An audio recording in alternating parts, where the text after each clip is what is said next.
तो जैसा कि हमने लास्ट एपिसोड के अंदर देखा था, वो ब्लैक रोब वाला बंदा जो होता है वो बहुत ज़्यादा हैरान रह जाता है। हैरान होते हुए बोलता है कि 3 लोड टीयर के मॉन्स्टरों ने एक साथ में मिलकर कंबाइंड अटैक इसके ऊपर किया था, लेकिन इसने तो उसे भी ब्लॉक कर लिया। आखिर ये मॉन्स्टर है क्या चीज़ और ये इतना ज़्यादा पावरफुल कैसे है। और उस बंदे के इतना बोलते के साथ ही हम डाजी के लुक को देखते हैं, जो कि बहुत ही ज़्यादा खतरनाक लग रहा होता है।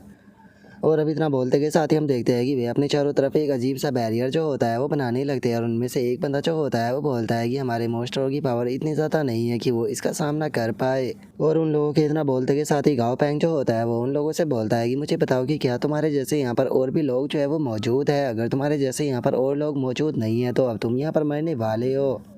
और गाँव पैंग की इस बात को सुनते के साथ ही वो रोबो वाला बंदा जो होता है उसे भी काफ़ी ज़्यादा गुस्सा आ जाता है। और वो गुस्से में चिल्लाते हुए बोलता है कि बच्चे तुम बहुत ज़्यादा एरोगेंट हो।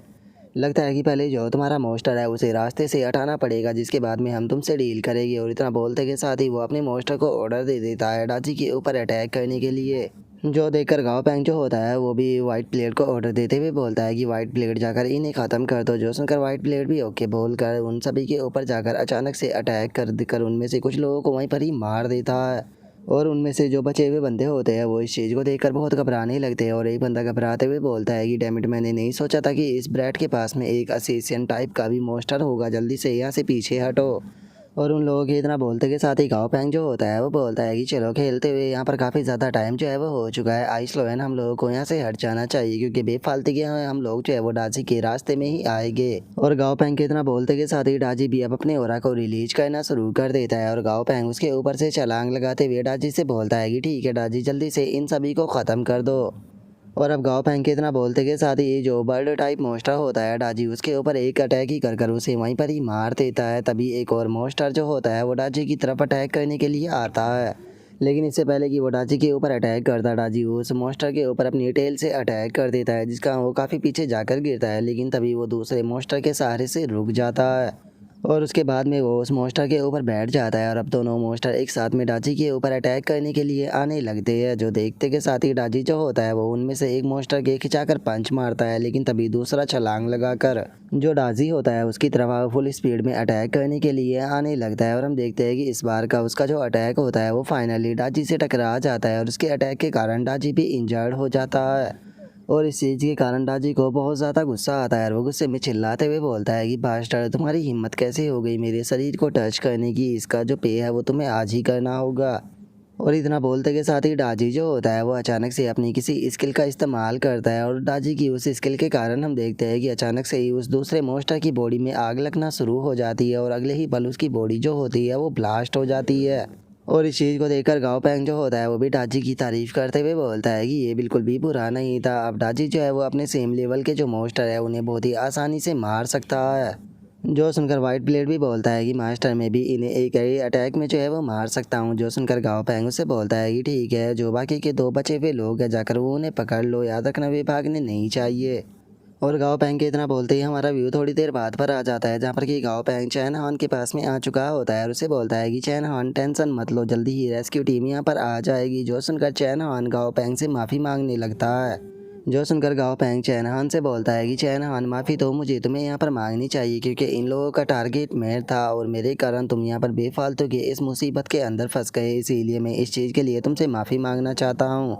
और गाँव पैंग के इतना बोलते के साथ ही चैन हान का जो फादर होता है वो भी वहाँ पर आ जाता है। और वहाँ पर आते हुए बोलता है कि ये बस छोटी सी प्रॉब्लम थी, तुम्हें इसकी टेंशन जो है वो नहीं लेनी चाहिए। फ्यूचर में तुम्हारे पास में खुद को इम्प्रूव करने का बहुत ज़्यादा मौका होगा।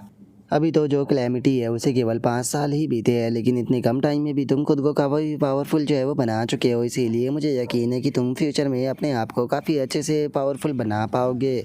और इतना बोलकर अब जो चैन हान का फादर होता है वो गाँव पैंग से भी बोलता है कि मैं आपका शुक्रिया अदा करना चाहता हूँ हमारी जान बचाने के लिए। और इससे अलग आपको यहाँ पर खुद को ब्लेम करने की कोई ज़रूरत नहीं है, क्योंकि इन लोगों का रियल टारगेट जो है वो हम लोग नहीं थे, बल्कि हमारे मॉन्स्टर थे। ये लोग जो है वो हमारे मॉन्स्टरों को यहाँ पर मारना चाहते थे। तो अगर हमें किसी को ब्लेम करना है तो खुद को करना चाहिए कि हम लोग इतने ज़्यादा कमज़ोर है। और अभी के टाइम पर हम लोग जो है वो जिस वर्ल्ड के अंदर जी रहे हैं, ये वर्ल्ड पुराने वर्ल्ड की तरह बिल्कुल भी नहीं रहा है। इस वर्ल्ड के अंदर केवल वही पर्सन सर्वाइव कर पाता है जो कि पावरफुल होता है। कमज़ोरों के लिए इस वर्ल्ड के अंदर अब कोई भी जगह नहीं रही। जो सुनकर गाओ पैंग अपने मन में सोचता है कि जो अंकल चैन है वो एक अच्छे पर्सन होने के साथ में दृढ़ निश्चय को भी रखते हैं, और इन सभी से ज़्यादा इम्पोर्टेंट चीज़ ये है कि ये बहुत ही ज़्यादा ज़िद्दी भी है, जो कि पावरफुल बनने के लिए बहुत ज़्यादा ज़रूरी होता है।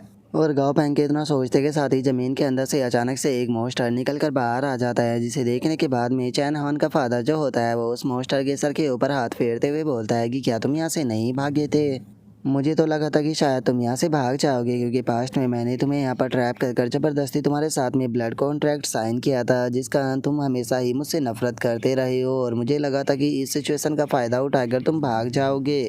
और चैन हान के फादर के इतना बोलते के साथ ही गाओ पैंग जो होता है वो हंसते हुए उससे बोलता है कि अंकल चैन, आपका फ्यूचर में क्या प्लान है? क्या आप हमारा जो साउथर्न स्काई ग्रुप है उसे ज्वाइन करना चाहोगे? जो सुनते के साथ ही जो अंकल चैन होता है वो गाओ पैंग से बोलता है कि हम लोग पहले ही सब कुछ खो चुके हैं, यहाँ तक कि हमारी मोस्टर हंटिंग पार्टी जो थी वो भी ख़त्म हो गई। और यहाँ पर आकर जब मुझे अजीब सा महसूस हुआ तो उसके बाद में मैंने यहाँ पर जो मेरा मोस्टर है उसके साथ में भी ब्लड कॉन्ट्रैक्ट को कैंसिल कर दिया था, क्योंकि मैं नहीं चाहता था कि मेरे कारण ये भी बेफालतू के यहाँ पर मारा जाए। जो सुनते के साथ ही गाँव पैंग जो होता है वो उससे बोलता है कि अंकल आपकी बातें बता रही है कि आप कितने अच्छे इंसान हो, इससे अलग आपका मोस्टर भी खुद वापस लौट कर आ गया, जिसका मतलब वो दोबारा से आपके साथ में ब्लड कॉन्ट्रैक्ट साइन करना चाहता है, जो कि दिखाता है कि आप दिल के कितने ज़्यादा अच्छे हो। जो सुनते के साथ ही अब जो चैन हान का फादर होता है वो भी अपना मोस्टर जो होता है उसकी तरफ देखने लगता है, और अब थोड़ा सोचने के बाद में जो चैन हान का फादर होता है वो गाओ पैंग से बोलता है कि ठीक है, अगर यंग मास्टर यही चाहते हैं तो मुझे खुशी होगी साउथर्न स्काई ग्रुप के लिए काम कर कर। जो सुनकर गाओ पैंग जो होता है वो बोलता है कि अंकल चैन टेंशन मत लीजिए, मैं आपको निराश नहीं करूँगा। जो सुनकर चैन हान का फादर गाओ पैंग से बोलता है कि अब आके हमें क्या करना है? जो सुनकर गाओ पैंग जो होता है वो अंकल चैन से बोलता है कि अभी के लिए हमारे लिए सबसे ज़्यादा ज़रूरी है कि हम आपको लेकर वापस से जो कंपनी है वहाँ पर जाएंगे, जिसके बाद में हम लोग अपना बदला लेंगे। और अब गाओ पैंग के इतना बोलते के साथ ही हम कुछ टाइम बाद का सीन देखते हैं, जहाँ पर कि गाओ पैंग एक रिवर के पास में आ चुका होता है और चिल्लाते हुए बोलता है कि बैलेडी बैलेडी जल्दी से यहाँ पर आओ, मेरे पास में तुम्हारे लिए एक काम है। जो सुनते के साथ ही जो बैलेडी होता है वो भी गाओ पैंग की तरफ आने लगता है, और हम देखते हैं कि रिवर के अंदर जो सभी छोटे मोटे मॉन्स्टर होते हैं वो बैलेडी को फादर फादर बुला रहे होते हैं। जो सुनकर अब गाओ पैंग जो होता है वो फनी सा फेस बनाते हुए बोलता है कि मैंने तुम्हें इस रिवर के ऊपर कंट्रोल करने के लिए बोला था, मैंने नहीं सोचा था कि तुम यहाँ पर मौजूद मॉन्स्टरों के माइंड को मैनिपुलेट कर कर उनके फादर बन जाओगे। पता नहीं ये सीन जो है वो कुछ कुछ जर्नी और टू द वेस्ट की तरह लग रहा है, लेकिन छोड़ो इस चीज़ को अभी के लिए। मेरे पास में तुम्हारे लिए एक ज़रूरी काम है, तुम जो लोग होते हैं उनकी मेमोरी को रीड कर सकते हो, तो मैं चाहता हूँ कि तुम इन लोगों की मेमोरी को रीड करो और पता लगाओ कि इनके अटैक के पीछे असल में कौन था। जो सुनकर बैलेडी जो होता है वो गाओ पैंग से बोलता है कि मैं इस टेक्निक का इस्तेमाल तो कर सकता हूँ, लेकिन ये टेक्निक बहुत ही ज़्यादा रिस्की है, क्योंकि इसका इस्तेमाल करते हुए कई बार जो ब्रेन होता है वो डिस्ट्रॉय भी हो जाता है। जो सुनते के साथ ही गाओ पैंग जो होता है वो उसे बोलता है कि तुम्हें इस चीज़ की चिंता करने की कोई ज़रूरत नहीं है, बस इनके दिमाग के अंदर जो इन्फॉर्मेशन है उसे निकाल लो, चाहे इनका जो दिमाग है वो डिस्ट्रॉय ही क्यों ना हो जाए। जो सुनते के साथ ही जो बैलेडी होता है वो भी ओके बोलते हुए अब जो दोनों पर्सन होते हैं उनके माइंड को रीड करना शुरू कर देता है।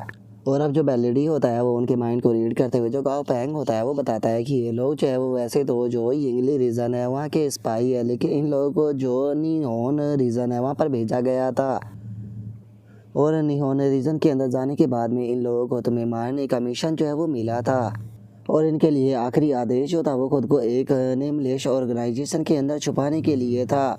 जो सुनकर गाओ पैंग जो होता है वो बोलता है कि ये मैटर जो है वो सच में तो काफ़ी ज़्यादा कॉम्प्लिकेटेड हो चुका है। क्या जो यंगली रीजन था उन्होंने इसे ये मिशन दिया था, या फिर जो निहो रीजन था वो इन लोगों की गद्दारी के बारे में समझ गया था और वो इन्हें मरवाना चाहता था। और इतना बोलकर अब गाओ पैंग जो होता है वो फनी तरह से जो बैलेडी होता है उसकी तरफ देखते हुए बोलता है कि क्या तुम्हारे पास में कोई ढंग की भी इन्फॉर्मेशन है? जो सुनने के बाद में बैलेडी भी घबराते हुए मना कर देता है।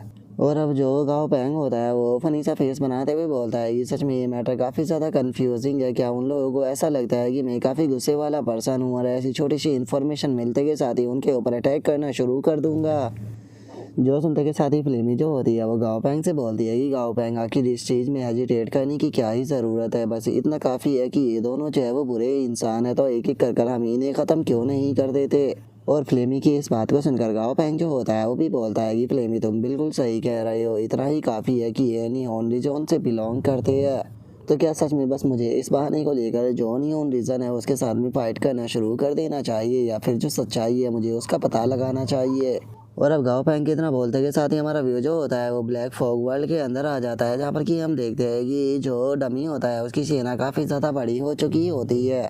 और जो डमी होता है वो उनमें से कुछ कमज़ोर मॉन्स्टर जो होते हैं उन्हें एब्जॉर्ब करने लगता है, और उन्हें एब्जॉर्ब करते हुए बोलता है कि चूँकि मेरे पास में अब काफ़ी सारे पावरफुल मॉन्स्टर जो है वो हो चुके हैं, तो अब यहाँ पर कमज़ोर मॉन्स्टरों को रखकर कोई फ़ायदा नहीं।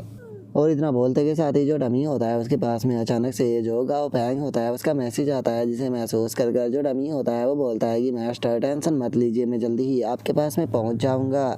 और उसके इतना बोलते के साथ ही अब हमारा व्यू जो होता है वो गोल्डी के ऊपर आ जाता है, जिससे कि कुछ महसूस होता है, जिसे महसूस कर कर वो बोलता है कि अचानक से मुझे एक फैमिलियर प्रेजेंस जो है वो क्यों महसूस होने लगी।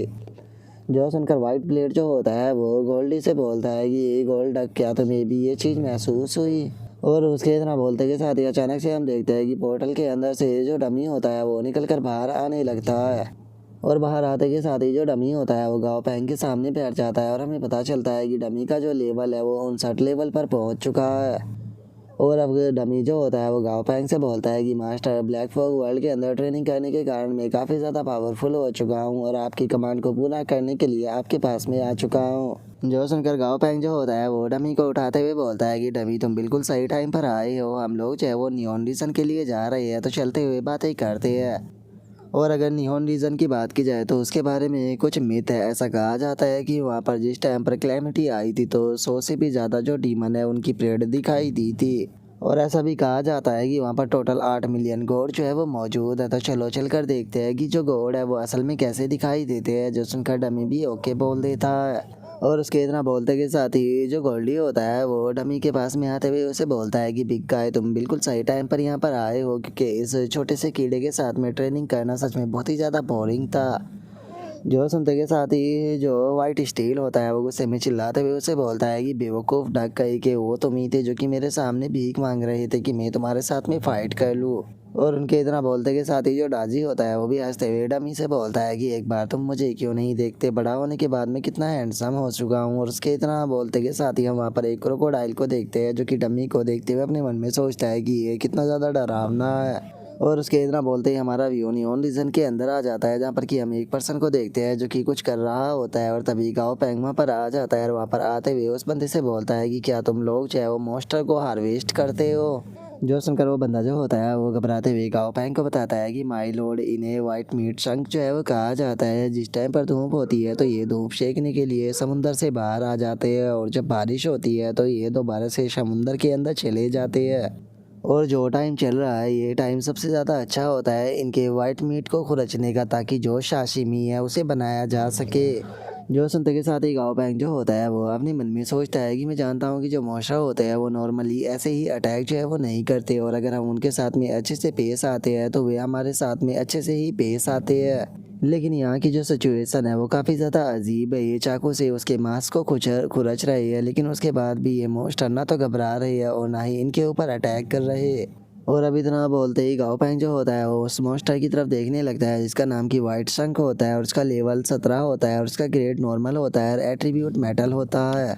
और अब इस चीज़ को देखकर गाँव पैंग जो होता है वो उस बंदे से बोलता है कि जो चीज़ अच्छी दिखाई देती है ज़रूरी नहीं होता कि वो अच्छी हो, इसके मीट के अंदर थोड़ी सी कमी है, तो इसे कम से कम खाने की कोशिश करना।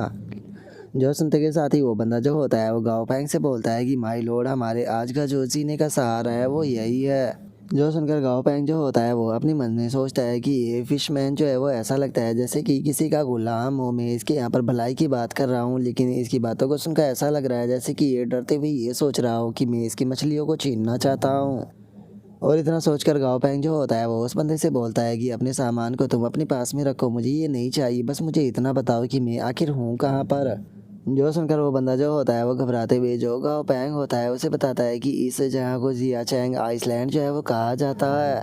जो सुनकर गाँव पैंग जो होता है वो बोलता है कि इसका मतलब अभी भी जो कैपिटल है वो थोड़ी सी दूरी पर है, और मुझे अभी भी याद है पिछली बार जो अम्मी का शाडो था जो कि कैपिटल से बिलोंग करता था, जिस टाइम पर मैं रेफरी बनने वाला था तो उसने मुझे वोट नहीं किया था, जिस कारण उस बंदे से मेरी यहाँ पर थोड़ी पर्सनल दुश्मनी भी है। तो इस बार हम इस चीज़ का भी बदला ले लेंगे, तो चलो फ्लेमी वहाँ पर चलते हैं। और गाँव फैंग के इतना बोलते के साथ ही हमारा व्यू जो होता है वो कैपिटल के अंदर आ जाता है, जहाँ पर कि हम एक ओल्ड मैन को देखते हैं जो कि आराम से अपनी पैलेस में बैठा हुआ होता है। लेकिन तभी उस ओल्ड मैन का जो मास्टर होता है वो उसके पास में आ जाता है और उसके पास में आते हुए बताता है कि मास्टर, एक स्ट्रॉन्ग मैन जो है वो वेस्ट से सीधे हमारी तरफ ही आ रहा है। जो सुनते के साथ ही वो ओल्ड मैन जो होता है वो भी बाहर आ जाता है, जिसके सामने की जो डमी होता है उसकी सेना मौजूद होती है। जिसे देखकर वो ओल्ड मैन जो होता है वो बोलता है कि ये तो मरे हुए मास्टरों की सेना है, जाकर इसे ख़त्म कर दो। जो सुनकर उसका मास्टर भी ओके मास्टर बोल देता है। जिसके बाद में अब वो मास्टर जो होता है वो सीधे उन सभी के ऊपर अटैक करने के लिए जाने लगता है और उनके ऊपर अटैक कर कर उन्हें मारने भी लगता है। जो देखकर वो ओल्ड मैन जो होता है वो बोलता है कि ये तो बहुत ज़्यादा कमज़ोर है। और उस ओल्ड मैन के इतना बोलते के साथ ही अचानक से ज़मीन हिलने लगती है, जो देखकर वो भी हैरान रह जाता है। और तभी एक बंदा जो होता है वो उसे कांटेक्ट करते हुए बताता है कि मास्टर, इस जगह पर बहुत ज़्यादा प्रॉब्लम जो है वो हो गई है, क्योंकि अचानक से एक स्पिरिचुअल रिफ्ट जो है वो अपेयर हो गई है, जो कि बिल्कुल ऑलमाइटी स्काई ट्री के पास में ही अपेयर हुई है, जिसके अंदर से एक मिस्टीरियस मॉन्स्टर ट्रेनर जो है वो निकल कर वहाँ पर अटैक कर रहा है। और अब इस चीज़ को सुनते के साथ ही वो ओल्ड मैन जो होता है वो भी बहुत ज़्यादा हैरान रह जाता है। हैरान होते हुए बोलता है कि क्या मिस्टीरियस मॉन्स्टर ट्रेनर अटैक कर रहा है, क्या इसका मतलब ये हो सकता है कि कोई और ग्रुप भी यहाँ पर आ चुका है। और उस ओल्ड मैन के इतना बोलते के साथ ही हमारा व्यू गाओ पैंग के ऊपर आ जाता है, जो कि उस ओल्ड मैन के मॉन्स्टर को देखते हुए बोलता है कि मानना पड़ेगा कि ओल्ड मैन के मॉन्स्टर जो है वो काफ़ी ज़्यादा स्ट्रॉन्ग है, यहाँ तक कि डमी की जो अनडाइंड आर्मी है वो भी इसका सामना जो है वो नहीं कर पा रही। और गाँव पैंग की तरह बोलते के साथ ही आइस लोयन जो होता है वो आगे आ जाता है और आगे आते हुए बोलता है कि ये लोग जो है वो बस मामूली से कीड़े हैं, तुम मुझे देखते जाओ, मैं इन्हें कैसे ख़त्म करता हूँ। और आइस लोयन की इस बात को सुनकर फ्लेमी जो होती है वो आइस लोयन से बोलती है कि याद रखना, अगर तुम मुझे यहाँ पर इम्प्रेस जो है वो नहीं कर पाए तो मैं तुम्हें सीधे नीचे फेंक दूंगी। और उसके इतना बोलते के साथ ही आइस लोयन जो होता है वो अपने आइस बनाकर उस मॉन्स्टर के ऊपर अटैक करना शुरू कर देता है। लेकिन वो मॉन्स्टर जो होता है वो आइस लोयन का जो अटैक होता है उससे बच जाता है, जो देखकर आइस लोयन बोलता है कि क्या तुम्हें लगता है कि तुम बच सकते हो। और इतना बोलते के साथ ही आइस लोयन अपने एक और अटैक को करता है और इस अटैक के कारण हम देखते हैं कि वो मॉन्स्टर जो होता है वो आइस के अंदर बंद होकर सीधे आकर ज़मीन पर गिरता है। जिसे देखकर अब वो ओल्ड मैन जो होता है वो भी बहुत ज़्यादा हैरान रह जाता है। हैरान होते हुए बोलता है कि क्या हम लोग इतनी जल्दी हार गए। और उसके इतना बोलते के साथ ही अचानक से एक बहुत ही पावरफुल धमाका गाओ पैंग को देखने के लिए मिलता है, जिसे देखने के बाद में आइस लॉयन जो होता है वो बोलता है कि ऐसा लगता है कि कोई बहुत ही पावरफुल मॉन्स्टर जो है वो मारा गया है, लेकिन ये हमसे ज़्यादा दूरी पर नहीं है। जो सुनकर गाओ पैंग जो होता है वो बोलता है कि क्या कोई पावरफुल मॉन्स्टर मारा गया है, कहीं ऐसा तो नहीं कि वो चेरी स्काई ट्री था जो कि नियॉन का रीजन का गार्डियन मॉन्स्टर है। लेकिन आखिर ऐसा कैसे हो सकता है, चेरी पी स्काई ट्री जो है वो कैसे मारा जा सकता है, क्योंकि उसकी अगर लेवल की बात की जाए तो वो 54 लेवल पर था और उसका ग्रेड भी एपिक था और उसका डिफेंस भी बहुत ज़्यादा पावरफुल था, कोई भी एवरेज मोस्टर उसे नहीं मार सकता। लेकिन अगर वो सच में मारा गया है तो उसे मारने वाला मोस्टर जो है वो सच में बहुत ज़्यादा पावरफुल होगा। लेकिन छोड़ो, हमें इस चीज़ से कोई भी मतलब नहीं है। हम लोग यहाँ पर जो काम करने के लिए आए हैं, पहले हम लोग जो है उस काम को निपटाएंगे, बाद में दूसरे मैटर के बारे में चिंता करेंगे। और अब इतना बोल कर गाओ पैंग जो होता है वो नीचे आकर जो वो ओल्ड मैन होता है उसी की लैंग्वेज में बात करते हुए उसे बोलता है कि ओल्ड मैन माशा काडो, मुझे इस चीज़ के लिए माफ़ कर देना, मैं बिना इन्फॉर्म करे हुए यहाँ पर आ गया। और मेरा यहाँ पर आने का रीज़न ये है कि जापानीज़ से कुछ लोग जो है वो मुझे मारने के लिए आए थे और मुझे पता चला कि उनकी जो ऑर्गेनाइजेशन है वो जापानीज़ से ही मिली हुई है, तो इसीलिए मैंने सोचा कि हम लोगों के बीच में कोई भी मिसअंडरस्टैंडिंग नहीं होनी चाहिए, इसीलिए मैं इस मैटर को सॉल्व करने के लिए यहीं पर ही आ गया। और इस मैटर से रिलेटेड मेरे पास में एक वीडियो है, एक बार आप इस वीडियो को देखिए और मुझे बताइए कि क्या आपको इसके वीडियो के अंदर से कोई इन्फॉर्मेशन मिलती है। जो सुनकर वो ओल्ड मैन जो होता है वो अपने पास से एक और मॉन्स्टर को निकाल लेता है, जिसका की लेवल 47 होता है और ग्रेड एपिक होता है और उसका एट्रीब्यूट जो है वो पॉइजन होता है। और अब वो ओल्ड मैन जो होता है वो गाओ पैंग से बोलता है कि आप टेंशन मत लीजिए, मैं आपको यहाँ पर एक सेटिस्फाई आंसर जो है वो ज़रूर दूंगा। मैं मानता हूँ कि आपके यहाँ पर अटैक करने के कारण जो मेरा मॉन्स्टर है वो काफ़ी बुरी तरह से इंजर्ड हो चुका है, लेकिन चूंकि आपने कहा कि ये एक मिसअंडरस्टैंडिंग थी तो इसीलिए मैं आपकी बात के ऊपर यकीन करूँगा। और मुझे यकीन है कि आपकी कन्वर्सेशन को सुनने के बाद में भी मुझे ये चीज़ जो है वो क्लियर हो जाएगी कि सच में ये एक मिसअंडरस्टैंडिंग ही थी। और इतना बोलकर अब वो ओल्ड मैन जो होता है वो एक वीडियो गाओ पैंग को दिखाते हुए उसे बोलता है कि आप एक बार जरा इसे देखिए। और इसके इतना बोलते के साथ ही हम उस वीडियो को देखते हैं जिसके अंदर की काफ़ी ज़्यादा तबाही मची होती है, जिसे देखकर गाओ पैंग जो होता है वो भी हैरान रह जाता है। तभी वो ओल्ड मैन जो होता है वो गाओ पैंग को बताता है कि ये फुटेज जो है वो हमें ड्रोन की मदद से मिली है, जो all mighty cherry sky tree था उसके ऊपर किसी ने अटैक कर दिया है, जिसका वहाँ पर बहुत ही ज़्यादा तबाही मची है। और उसके इतना बोलते के साथ ही अब हमें उस वीडियो के अंदर कुछ लोग जो होते हैं वो नज़र आने लगते हैं, जिनके की बालों का कलर ग्रीन होता है और उनके पास में काफ़ी पावरफुल मॉन्स्टर भी होते हैं। और तभी उनमें से एक मॉन्स्टर जो होता है वो ड्रोन की तरफ देखता है, जिसका वीडियो जो होती है वो वहीं पर ही बंद हो जाती है।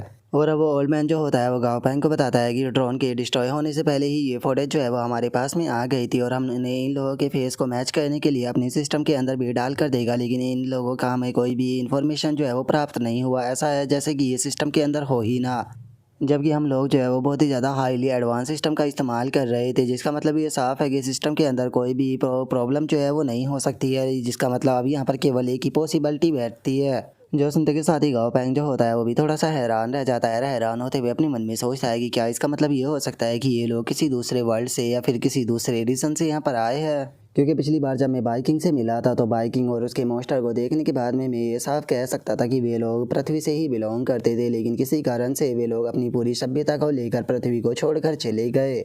और मुझे याद है बाइकिंग ने मुझे बताया था कि धीरे धीरे कर कर हमारे प्लेनेट का जो वातावरण है वो रहने के लायक और भी ज़्यादा अच्छा हो जाएगा, जिस कारण यहाँ से जो ट्राइब गई थी वो धीरे धीरे वापस आना शुरू हो जाएगी। लेकिन ऐसा लगता है कि शायद ये लोग बुरे इंटेंशन से पृथ्वी पर वापस आ रहे हैं। और गाओ पैंग ये सोच ही रहा होता है, तभी वो ओल्ड मैन जो होता है वो गाओ पैंग से बोलता है कि हमारे पास में इतनी स्ट्रेंथ नहीं है कि हम लोग जो है उन्हें अकेले रोक सके, इसीलिए मैं उम्मीद करता हूँ कि उन सभी को रोकने में या ख़त्म करने में तुम हमारा साथ दोगे। जो सुनकर गाओ पैंग जो होता है वो बोलता है कि ठीक है, लेकिन मेरी यहाँ पर दो शर्तें हैं। मैं इन लोगों से जाकर डायरेक्टली नहीं मिलूंगा, बल्कि मैं यहाँ पर जो ट्रांजेक्शन सिस्टम है उसकी मदद से इन लोगों से बात करूंगा। और दूसरी चीज़, अगर जो एनिमी है वो ज़्यादा स्ट्रॉन्ग रहे तो मैं नियॉन रीजन को छोड़कर चला जाऊँगा।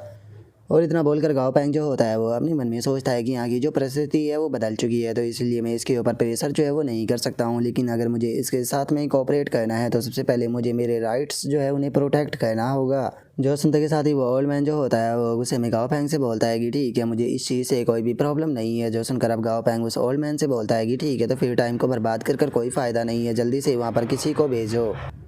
और याद रखना, जिस पर्सन को भी तुम वहाँ पर भेजो वो बिल्कुल भी कमज़ोर जो है वो नहीं होना चाहिए, क्योंकि मुझे नहीं लगता कि वे लोग जो है वो किसी अच्छे इरादे से यहाँ पर आए हैं। जो सुनते के साथ ही वो ओल्ड मैन जो होता है वो बोलता है कि अगर हम किसी को भी वहाँ पर भेजते हैं तो मुझे नहीं लगता कि वे लोग हमें सीरियस लेंगे, इसीलिए मैं खुद पर्सनली जो है वो वहाँ पर जाने वाला हूँ। और अब उसके इतना बोलते के साथ ही हमारा व्यू जो होता है वो वही दूसरी ट्राइब के जो लोग होते हैं उनके ऊपर आ जाता है, जिनमें से पहला बंदा जो होता है वो बोलता है कि टोंग जिंग, क्या यही वो एंसेस्टर लैंड है जिसके बारे में हमारे एंसेस्टरों ने हमें बताया था। जो सुनते के साथ ही एक फैटी जो होता है वो उसके पास में आते हुए बोलता है कि हाँ बिल्कुल, और अगर यहाँ के एंसेस्टर लैंड की बात की जाए तो मुझे लगता है कि अब ये काफ़ी ज़्यादा अच्छा हो चुका है, क्योंकि जैसे ही हम लोग यहाँ पर आए हमारा सामना एक किंग टीयर के मोस्टर से हो गया, जिसका ग्रेड भी कम से कम 4 स्टार का था। जो सुनकर वो पहला बंदा जो होता है वो हंसते हुए बोलता है कि क्या हो गया, अगर वो किंग टीयर का मोस्टर था तो मेरे वन आई मोस्टर ने उसे केवल एक ही अटैक में बीच में से काट दिया। वैसे भी वो वुड टाइप का मोस्टर था और मेरा मोस्टर मेटल टाइप का है, जिसका मतलब वो इसका सामना नहीं कर सकता था। और उन लोगों की बातों को सुनकर वहाँ पर बैठी हुई जो लड़की होती है वो उन्हें कोई भी जवाब नहीं देती। तभी उनका जो चौथा साथी होता है वो आसमान की तरफ देखते हुए बोलता है कि ऐसा लगता है कि कोई हमारी तरफ ही आ रहा है। जो सुनते के साथ ही वो पहला बंदा जो होता है वो हंसते हुए बोलता है कि चलो अच्छा है कि यहाँ पर कोई आ गया, मुझे लगता है कि ये इस जगह का रिप्रेजेंटेटिव होगा। मेरे फादर ने मुझे यहाँ पर इसीलिए भेजा था ताकि हम यहाँ पर रहे हुए लोगों की स्ट्रेंथ को जांच सके। लेकिन मुझे समझ में नहीं आ रहा कि आखिर इन लोगों की स्ट्रेंथ को हमें जांचने की क्या ही ज़रूरत है, क्योंकि ये लोग पावरफुल तो हो ही नहीं सकते, क्योंकि ये उन लोगों के डिसेंडेंट थे जिन्हें कि हम लोग यहाँ पर छोड़कर चले गए थे। जो सुनकर जो फैटी होता है वो बोलता है कि उन लोगों को यहाँ पर छोड़ा नहीं गया था, बल्कि वे लोग इस जगह को छोड़कर नहीं जाना चाहते थे। जो सुनकर वो पहला बंदा जो होता है वो चौथे बंदे को ऑर्डर देते हुए उसे बोलता है कि टोंग यिंग, जाओ जाकर जो सामने वाला अपोनेंट है उसकी स्ट्रेंथ को जांचो, और मैं चाहता हूँ कि तुम अपनी जो लाइटिंग ईगल है उसका इस्तेमाल करना। जो सुनकर वो बंदा भी ओके बोल देता है, जिसके बाद में हमारा व्यू जो होता है वो ओल्ड मैन के ऊपर आ जाता है, जो कि कम्युनिकेट करते हुए बोलता है कि ठीक है, जो लोकेशन है मैं वहाँ पर पहुँच सका हूँ, तो क्या जो सिग्नल है वो सही आ रहे हैं। और उसके इतना बोलते के साथ ही हमारा व्यू गाओ पैंग के ऊपर आ जाता है, जो कि जिसे कि स्क्रीन पर सारा नज़ारा नज़र आ रहा होता है। वो बोलता है कि हाँ सिग्नल जो है वो पूरी तरह से क्लियर है। जो सुनकर वो ओल्ड मैन जो होता है वो गाओ पैंग से बोलता है कि गाओ पैंग, हमारे साथ में कोऑपरेट करने के लिए तुम्हारा बहुत बहुत शुक्रिया। मैं इन लोगों के पास में जा रहा हूँ ताकि मैं इन लोगों के साथ में कम्युनिकेट जो है वो कर सकूँ। और ओल्ड मैन की इतना बोलते के साथ ही वो दूसरी ट्राइब का जो बंदा होता है वो अपने मोस्टर के साथ में सीधे ओल्ड मैन की तरफ आने लगता है, जिसे देखकर वो बोलता है कि ये तो ब्लैक ईगल है। ऐसा लगता है कि वे लोग खुद भी हमारे साथ में कम्युनिकेट करना चाहते हैं। और ओल्ड मैन के इतना बोलते के साथ ही वो ब्लैक ईगल जो होता है वो सीधे ओल्ड मैन के सामने आ जाता है। और इससे पहले कि ओल्ड मैन कुछ समझता है, जो ब्लैक ईगल होता है वो एक बहुत ही पावरफुल थंडर अटैक जो होता है वो सीधे ओल्ड मैन के ऊपर कर देता है। और उस अटैक के होते के साथ ही हम देखते हैं कि गाओ पैंग के पास में से भी सिग्नल चले जाते हैं, और वहाँ पर खड़ा हुआ एक और बंदा जो होता है उसे ओल्ड मैन की बहुत ज़्यादा चिंता होने लगती है। तभी जो गाओ पैंग होता है वो उससे बोलता है कि तुम्हें चिंता करने की कोई ज़रूरत नहीं है। ओल्ड मैन जो है वो ऐसे अटैकों से नहीं मरने वाला। असल में वो 12th एल्डरों में से एक है, लेकिन इस अटैक के इम्पैक्ट को देखकर मैं कह सकता हूँ कि ये मोस्टर जो है वो कम से कम किंग टीयर का मोस्टर है। और गाँव बैंक के इतना बोलते के साथ ही तभी कंप्यूटर पर सिग्नल आने लगते हैं और एक बंदा जो होता है वो बोलता है कि हमें सिग्नल आने लगे। ये सिग्नल जो है वो हाइडिया बेस सिटी से आ रहे हैं।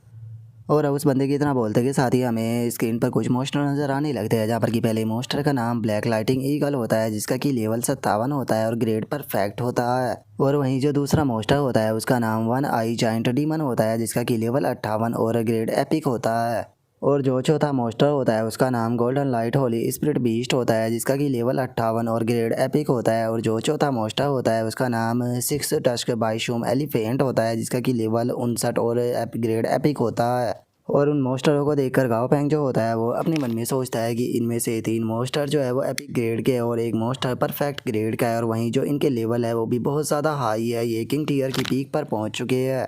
शुगर है कि इनके पास में कोई भी लेजेंडरी ग्रेड का मोस्टर जो है वो मौजूद नहीं है, नहीं तो मैं यहाँ से भाग से आता। लेकिन अगर लॉजिकली बात की जाए तो एक तरह से ये लोग जो है वो अपने वर्ल्ड से इस एरिया को डिस्कवर जो है वो करने के लिए आए हैं, और इस तरह के काम के लिए जो सबसे पावरफुल वॉरियर होते हैं उन्हें भेजा जाता है, जिसका मतलब ये हो सकता है कि इन लोगों के पास में अभी भी कोई लेजेंडरी ग्रेड का मोस्टर मौजूद हो। और गाँव पैंग के इतना सोचते के साथ ही हमारा व्यू जो होता है वो उन्हीं दूसरे ग्रुप के लोगों के ऊपर आ जाते हैं, जो कि सिटी के पास में पहुंच चुके होते हैं और बोलते हैं कि सच में जो सिटी है वो कितनी ज़्यादा बड़ी है। जो सुनकर उन लोगों के साथ में जो लड़की होती है वो उन लोगों से बोलती है कि अगर यहाँ की पॉपुलेशन की बात की जाए तो इस सिटी की पॉपुलेशन जो है वो हमारी पूरी शैंगटोंग ट्राइब से ज़्यादा है। इसका मतलब यहाँ पर पावरफुल मोस्टर ट्रेनर भी हो सकते हैं। इसीलिए मेरे हिसाब से तो सही यही रहेगा कि हम लोगों को सिचुएशन को समझते हुए यहाँ से पीछे जो है वो हट जाना चाहिए।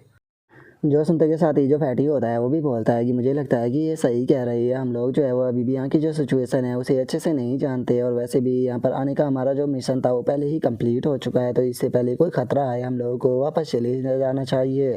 जो सुनते के साथ ही वहाँ पर पहला बंदा जो होता है वो उससे बोलता है कि क्या तुम इतने से ही घबरा गए हो? मैं यहाँ से पीछे जो है वो नहीं हटने वाला। अगर तुम लोगों को डर लग रहा है तुम पीछे हट जाओ। अगर यहाँ पर कोई पावरफुल मोस्टर ट्रेनर भी हुआ तो मैं उसका सामना करना चाहूँगा। और अब इतना बोलते के साथ ही वो बंदा जो होता है वो अपने मोस्टर के पास में आ जाता है, और उसके पास में आते हुए बोलता है कि जाइंट डीमन जल्दी से जो अपना प्रेशर है उसे रिलीज करो, ताकि सिटी के अंदर जो सबसे पावरफुल मोस्टर ट्रेनर है वो लड़ने के लिए हमारे सामने आ सके। और इतना बोलते के साथ ही वो बंदा जो होता है वो मुस्कुराते हुए अपने मन में सोचता है कि ये मेरे सामने सबसे बड़ी अपॉर्चुनिटी है, तो फिर मैं आखिर यहाँ से पीछे कैसे हट सकता हूँ? मैं सभी लोगों को आज ये साबित कर दिखा दूंगा पूरी सैंगटोंग ट्राइब के अंदर मैं सबसे ज़्यादा पावरफुल हूँ। और मेरे फादर ने मुझे यहाँ पर सबसे स्ट्रॉन्गेस्ट मोस्टर जो है वो दिया हुआ है, जिसका मतलब मेरे यहाँ पर हारने का कोई भी चांस जो है वो नहीं होने वाला। फादर ने कहा था कि जो सबसे पावरफुल पर्सन होता है उसी की बात जो है वो सभी लोग मानते हैं, तो इसीलिए मुझे खुद को सबसे पावरफुल साबित कर दिखाना होगा।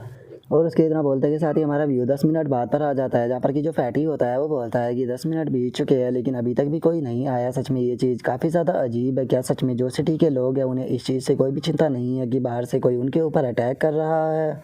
जो सुनते के साथ ही वो पहले वाला बंदा जो होता है वो फैटी से बोलता है कि ऐसा भी हो सकता है कि उन लोगों के पास में कोई पावरफुल मोस्टर ट्रेनर ही ना बचा हो। और उनके इतना बोलते के साथ ही अचानक से आसमान से कोई चीज़ उनकी तरफ आने लगती है, जो देखकर चौथा बंदा चिल्लाते हुए बोलता है कि 1 मिनट रुको, लगता है कि कोई हमारी तरफ ही आ रहा है। और उसके इतना बोलते के साथ ही हम देखते हैं कि एक हेलीकॉप्टर उन लोगों की तरफ आ रहा होता है, और हमें पता चलता है कि उस हेलीकॉप्टर के अंदर कोई और नहीं बल्कि गाओ पैंग होता है, जो कि पायलट से बोलता है कि हम लोग कितनी देर में पहुंच जाएंगे। जो सुनकर पायलट गाओ पैंग को बताता है कि वो हमारे बिल्कुल सामने ही है। और पायलट के इतना बोलते के साथ ही एक मोस्टर जो होता है वो सीधे उनकी तरफ आने लगता है, जो देखकर पायलट चिल्लाते हुए बोलता है कि उन लोगों ने अटैक करना शुरू कर दिया। जो सुनते के साथ ही गाओ पैंग जो होता है वो आइसलोएन को ऑर्डर दे देता है। और अब गाओ पैंग की इस बात को सुनते के साथ ही आइसलोएन जो होता है वो हेलीकॉप्टर की पंखुड़ियों को छोड़कर पूरी तरह से उसे आइस में कवर कर देता है। और अब जैसे ही उस मोस्टर का अटैक आकर आइस से टकराता है तो आइस से वो हेलीकॉप्टर को ज़्यादा डैमेज नहीं होता, जिसे देखकर गाओ पैंग जो होता है वो मुस्कुराते हुए बोलता है कि ऐसा लगता है कि इन लोगों ने बस अपने जो मोस्टर थे उन्हें ही पावरफुल बनाने पर ध्यान दिया। ये लोग जो थे वो टेक्नोलॉजी के बारे में पूरी तरह से भूल गए होंगे। और गाँव पैंग के इतना बोलते के साथ ही हम नीचे खड़े हुए बंदे को देखते हैं, जो कि इस चीज़ को देखने के बाद में बोलता है कि इस मोस्टर के पास में तो मेटल और आइस के डुअल एट्रीब्यूट है। मैंने आज से पहले कभी भी इस प्रकार के मोस्टर के बारे में नहीं सुना था। और अभी इतना बोलते के साथ ही वो बंदा जो होता है वो अपने मोस्टर को ऑर्डर देते हुए उससे बोलता है कि जाइंट डीमन जल्दी से अपना जो सबसे पावरफुल अटैक है वो इसके ऊपर कर इसे टेक डाउन करो। जो सुनते के साथ ही अब वो मॉन्स्टर जो होता है वो भी सीधे हेलीकॉप्टर के ऊपर अपना पावरफुल अटैक जो होता है वो कर देता है और उसका अटैक इतना पावरफुल होता है कि उससे हेलीकॉप्टर भी डिस्ट्रॉय हो जाता है। जिसे देखकर गाँव फैन जो होता है वो पायलट से बोलता है कि ये जल्दी ही जो है वो ज़मीन पर जाकर टकराने वाला है, तो तुम्हें मेरी चिंता करने की कोई ज़रूरत नहीं है, जल्दी से पैराशूट लेकर कूद जाओ। जो सुनकर पायलट भी ओके बोल देता है और इतना बोलकर अब पायलट जो होता है वो भी पैराशूट लेकर कूद जाता है। और वहीं दूसरी तरफ गाँव फैंग जो होता है वो बहुत ही स्टाइल से आइस की सीढ़ियाँ बनाते हुए नीचे की तरफ उतर कर आने लगता है और उसके बाद में आइसलैंड जो होता है वहाँ पर मौजूद मॉन्स्टर और पर्सन जो होते हैं उनके ऊपर अटैक करना शुरू कर देता है और कुछ ही देर में वो सभी लोगों को आइस के अंदर जमा देता है। लेकिन हम देखते हैं कि जो फैटी होता है वो जमने से बच गया होता है और वो अपनी मॉन्स्टर को ऑर्डर देते हुए उससे बोलता है कि 6 टस्क एलिफेंट जल्दी से अपनी साइकिक अटैक का इस्तेमाल कर कर सभी को जगा दो। और अब फैटी की इस बात को सुनते के साथ ही जो उसका एलिफेंट होता है वो भी वहाँ पर जो उसकी पावर होती है उसका इस्तेमाल करना शुरू कर देता है। और अब उसके ऐसा करते के साथ ही हमारा आज का एपिसोड जो होता है वो यहीं पर ही कंप्लीट हो जाता है। तो नेक्स्ट एपिसोड के अंदर देखिए क्या कि क्या होता है। अगर आप लोगों को वीडियो अच्छी लगी हो तो लाइक करना, चैनल को सब्सक्राइब करना। मैं मिलता हूँ नेक्स्ट एपिसोड के अंदर, तब तक के लिए बाय बाय गाइस।